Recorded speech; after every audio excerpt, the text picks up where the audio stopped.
오픽 서베이에서 주제를 선택하는 여러분의 기준은 무엇인가요? 내가 좋아하는 주제, 평소에 관심이 많은 주제, 아니면 경험이 많아서 답변할 소재가 풍부한 주제 등등 다양하겠지만 뭐니 뭐니 해도 답변하기에 쉬운 주제를 고르자라는 것이 가장 중요한 기준이 되겠죠. 그렇습니다. 오픽 서베이에서 어떤 주제들을 선택하느냐에 따라 시험 난이도가 결정된다고 해도 과언이 아닙니다. 주제별로 출제되는 문제 내용이 쉽게 느껴지는 것들도 있고 답변하기에 매우 까다롭게 느껴지는 문제들이 존재하기 때문입니다. 이왕이면 조금이라도 쉬운 문제들이 출제되는 주제들을 고르는 것이 그래서 중요합니다. 하지만 그동안 우리는 매우 중요한 요소 한 가지를 놓치고 있었습니다. 바로 문제 세트 수입니다. 이렇게 말씀을 드리면 주제별로 문제 세트 수가 한 개만 있는 것이 아닌가? 라는 의문이 생기는데요. 하지만 사실입니다. 문제 세트 수가 한 개 이상인 주제들이 적지 않기 때문입니다. 그렇기 때문에 가능하다면 문제 세트 수가 적은 주제들을 골라서 미처 준비하지 못한 문제가 출제되지 않도록 하는 것이 지혜로운 시험 준비 전략입니다. 오늘도 오픽 서베이 주제들 가운데 선택할 것과 버릴 것이 어떤 것인지 자세하게 알려드리겠습니다.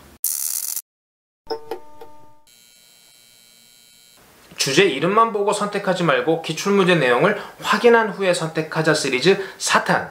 안녕하세요. 오픽 보물창고 창고지기 윤석환입니다. 1탄 영상에서는 거주지를 선택할 때 독신이라는 주제가 무조건 쉬울 것이라고 생각하지 말라고 알려드렸죠. 2탄 영상에서는 영화 보기, 공연 보기, 콘서트 보기처럼 성격이 유사한 주제들을 모두 묶어서 한꺼번에 선택하는 것이 그리 현명한 생각이 아니라고 말씀을 드렸습니다. 직전 영상인 3탄 영상에서는 음악과 관련된 인기 주제 3가지에 대한 기출문제 내용과 문제 세트 수에 대한 정보를 모두 공개해서 어떤 주제들을 선택하는 것이 좀 더 유리한지도 알려드렸습니다. 4탄 영상인 이번 영상에서는 운동 영역에서 인기 주제인 걷기, 조깅, 그리고 하이킹, 트레킹을 선택했을 때 어떤 문제들이 출제되는지 확인해보고 각 주제에 대한 문제 세트 수가 몇 개인지, 그리고 한 개 이상이라면 도대체 어떤 문제들이 출제되는지 모두 알려드리도록 하겠습니다. 제가 학생들에게 추천하는 주제와 그리고 추천하지 않는 주제가 무엇인지도 영상 말미에 자세히 알려드리겠습니다. 기출문제 내용을 모두 보고 주제들을 선택해서 까다로운 문제들이 출제되는 것을 사전에 차단하시기 바랍니다. 오픽 서베이 6번째 항목인 운동 영역을 보고 있는데요. 이 주제들을 크게 2가지로 분류해 볼 수 있습니다. 농구, 야구, 축구와 같은 팀 스포츠와 걷기, 조깅, 하이킹과 같은 인디비주얼 스포츠, 즉 개인 운동으로 나눌 수 있습니다. 오늘 함께 다루는 3가지 주제인 걷기, 조깅, 그리고 하이킹, 트레킹은 여가 활동의 영화, 공연, 콘서트처럼 성격이 매우 유사해서 흔히들 묶어서 선택하는 주제입니다. 운동 항목 맨 마지막에는 운동을 전혀 하지 않음이라는 것이 있는데 하나의 주제로 인정을 해주지만 이와 관련된 문제가 출제되지 않기 때문에 반드시 선택하는 것이 좋습니다. 일부 오픽 선생님들이 운동을 전혀 하지 않음을 선택하면 돌발 주제가 더 나온다는 이야기를 하는데요. 전혀 사실 무근의 잘못된 정보이니까 꼭 선택하세요. 자, 이제부터 걷기, 조깅, 하이킹을 선택했을 때 출제될 수 있는 기출문제들을 10개의 유형별로 나누어서 비교해서 보여드리겠습니다. 여러분의 빠른 이해를 위해 우리말 해석을 이용하겠습니다. 1번 유형부터 시작해볼까요? 화면이 빠르게 넘어가니까 문제 이미지를 잠시 멈추고 사진을 찍어두거나 노트에 요약을 해서 문제 내용을 자세히 확인해 보시기 바랍니다. 문제 유형 1번은 현재 시제를 이용해서 장소나 종류를 묘사하는 것인데 주제 특성상 모두 장소를 묘사하라는 문제가 공통적으로 출제되고 있네요. 걷기나 조깅은 사는 동네에 있는 공원이나 학교 등을 예로 들어볼 수 있고 하이킹은 가까운 산 하나를 골라서 설명하면 되겠습니다. 걷기나 조깅은 답변을 하나로 만들어서 단어만 바꾸는 것도 답변 준비 시간을 절약하는 방법입니다. 2번 유형 만나보시죠. 역시 현재 시제로 활동, 루틴, 단계 등을 묘사하는 것이 2번 유형의 특징인데 기출문제 내용을 비교해 보니까 모두 활동과 루틴에 대한 묘사를 해야 하는 내용임을 알 수 있습니다. 특이한 점이 있다면 조깅에서는 준비 단계를 언급해야 한다는 것이 있으니까 참고하세요. 좀 더 배점이 높은 과거 경험 유형인 3번 유형으로 넘어가겠습니다. 최초 경험이나 최근 경험을 설명하는 3번 유형인데요. 문제 길이가 달라서 내용도 다를 것 같지만 자세히 들여다보면 한 가지로 요약할 수 있습니다. 걷기, 조깅, 하이킹을 시작한 이유가 무엇인지 설명하라는 내용이죠. 다소의 차이가 있다면 조깅에서는 어떤 준비가 필요했는지, 그리고 하이킹에서는 어떤 점이 좋았는지를 설명하라는 내용 정도입니다. 오히려 주목할 부분이 있다면 조깅과 하이킹 문제에서 언급하고 있는 과거와 현재의 비교입니다. 이 운동에 대한 관심이나 스타일이 어떻게 변했고 발전된 부분이 무엇인지를 설명하라는 내용인데요. 최초 경험을 묻는 3번 유형에서 흔히 목격되는 내용입니다. 비교나 대조를 해야 하는 9번 유형과 일맥상통하는 부분이기도 하네요. 좀 더 배점이 높은 4번 유형을 만나보시죠. 문제 길이가 길지만 한마디로 인상적인 경험을 육하원칙에 근거해서 구체적으로 설명하라는 내용입니다. 문제 유형과 출제 공식을 모르면 지금처럼 문제 길이가 긴 경우 듣고 이해해야 하는 내용이 많기 때문에 살짝 멘붕이 올 수 있습니다. 하지만 4번 유형이 인상적인 경험을 설명하라는 것을 알고 있으면 문제를 집중해서 듣지 않아도 이렇게 내용을 훤히 알 수 있다는 이점이 있습니다. 그래서 출제 공식과 문제 유형별 특징을 아는 것과 모르는 것은 하늘과 땅 차이라고 할 수 있습니다. 100% 적중하는 출제 공식과 문제 유형별 특징 꼭 챙기세요. 이제 롤플레이 유형을 만나보겠습니다. 상대방에게 걷기, 조깅, 하이킹을 하는 장소에 대한 몇 가지 질문을 하라는 매우 쉬운 문제 유형 5번입니다. 장소뿐만 아니라 여러 가지 루틴에 대한 질문을 해서 답변을 구성하는 것도 좋은 생각입니다. 쉬운 유형이니 또 다른 롤플레이 유형인 6번 유형으로 바로 넘어가겠습니다. 지금 보고 있는 롤플레이 문제가 11번에 반드시 출제되는데요. 역시 세 문제 내용이 대동소이합니다. 친구가 걷기, 조깅, 하이킹을 함께 하자는 상황이고 친구에게 연락을 해서 몇 가지 정보를 요청하라는 내용입니다. 6번 유형인 이 문제들은 배점이 그리 높지 않기 때문에 오히려 이어서 12번에 출제되는 7번 유형 문제에 대한 준비를 더 철저히 할 필요가 있습니다. 7번 유형 만나보시죠. 배점이 높은 유형인 만큼 각기 다른 상황들이 등장하고 있습니다. 걷기에서는 걷기를 하다가 더 이상 걸을 수 없는 상황이고 조깅은 아예 갈 수 없는 상황이 주어지네요. 하이킹은 등산 도중에 자신의 핸드폰을 잃어버린 상황이 출제됩니다. 이 7번 유형에서는 답변 구성이 매우 중요합니다. 크게 상황 설명과 대안 제시라는 답변의 틀을 생각하면서 답변 훈련을 할 필요가 있습니다. 상황을 최대한 구체적으로 설명한 후에 문제 해결을 위한 2가지 정도의 대안을 제시하는 것이 가장 좋은 구성입니다. 롤플레이 콤보의 마지막 문제인 13번 문제 만나보시죠. 13번에 출제되는 이 문제에는 특징이 한 가지 있습니다. 인상적인 경험을 설명하는 4번 유형과 12번처럼 문제가 있어서 이를 해결했던 과거 경험을 설명하는 8번 유형이 모두 출제됩니다. 걷기와 하이킹은 8번 유형에 해당하고 조깅은 인상적인 경험을 설명하는 4번 유형이라는 것을 명확하게 알 수 있습니다. 이렇게 문제 내용을 보고 우리말로라도 대략적인 줄거리를 잡아보는 것은 매우 효과적인 훈련 방법입니다. 이제 오픽 최고 등급 AL이 결정되는 9번 유형을 만나보시죠. 오픽 난이도 5단계나 6단계를 선택했을 때 14번에 딱 한 번 출제되는 9번 유형입니다. 비교나 대조라는 키워드로 요약할 수 있는데요. 걷기에서는 걷기에 대한 사람들의 관심의 변화를 설명해야 하고 조깅에서는 다른 운동물과 비교해서 유사한 점과 다른 점을 설명하라는 내용이 출제됩니다. 하이킹에서는 과거와 비교해서 어떤 변화가 있는지를 구체적인 예를 들어서 설명해야 높은 점수를 받을 수 있습니다.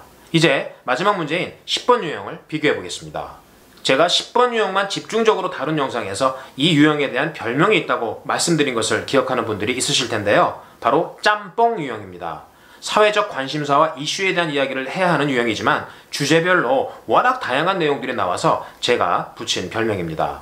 걷기와 하이킹에서는 각각의 장점을 다른 운동과 비교해서 설명하는 것이고 조깅에서는 부상 위험과 이를 방지하기 위한 조치들을 설명하라는 내용이 등장하네요.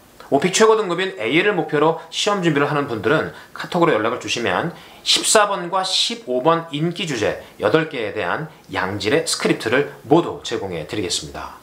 오픽 서베이 운동 영역에서 많이들 선택을 하는 3가지 주제에 대한 총 30개의 기출문제 내용들을 모두 확인해 보았는데요. 이제 어떤 주제를 선택하고 어떤 것을 버릴지 조금 감이 오시나요? 그런데요, 아직 결정하지 마세요. 조금 더 알려드릴 정보가 남았기 때문입니다. 이어지는 내용을 모두 보고 나서 최종 결정을 하시면 되겠습니다.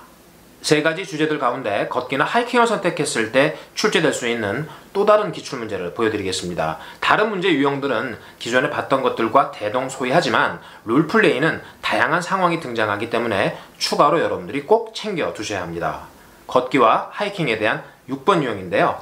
걷기의 또 다른 롤플레이 유형은 물건 구매 시퀀스입니다. 제가 이미 다른 영상에서 공개한 전형적인 물건 구매 시퀀스 아시나요? 11번에서는 특정 물건 구매에 필요한 정보를 요청하고 12번에서는 구매한 물건에 문제가 생겨서 이를 해결해야 하는 상황, 그리고 13번에서는 이와 비슷한 또 다른 과거 경험을 설명하는 것이 바로 물건 구매 시퀀스입니다.